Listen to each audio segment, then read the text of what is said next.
Aujourd'hui, les collaborateurs en entreprise recherchent une expérience similaire à celle qu'ils vivent au quotidien dans leur vie personnelle, c'est-à-dire avoir des réponses de manière rapide, qualitative, en toute autonomie, notamment via leur téléphone et des applications. Pour l'entreprise, l'objectif est donc double.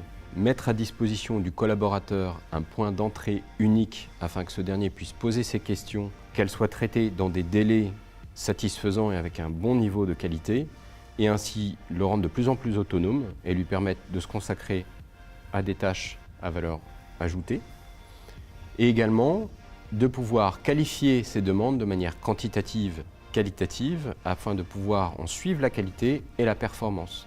La digitalisation des services RH passe par 3 grandes étapes. La structuration des workflows et des interactions. À toute demande RH de la part d'un employé est associée à un coût.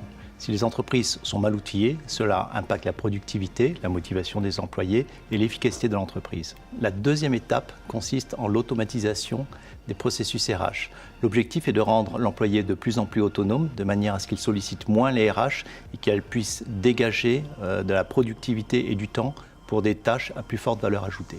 Cela passe par une plateforme intuitive que l'employé, le collaborateur, pourra se approprier beaucoup plus facilement. La troisième étape concerne la fourniture de services avancés, c'est-à-dire des services qui peuvent faire appel par exemple à l'intelligence artificielle, qui peuvent être initiés donc par les RH, mais qui font appel aux différents services de l'entreprise. L'objectif est de simplifier des demandes de plus en plus complexes, c'est-à-dire de coordonner des interactions entre des systèmes, des départements et des personnes pour des résultats de plus en plus efficaces.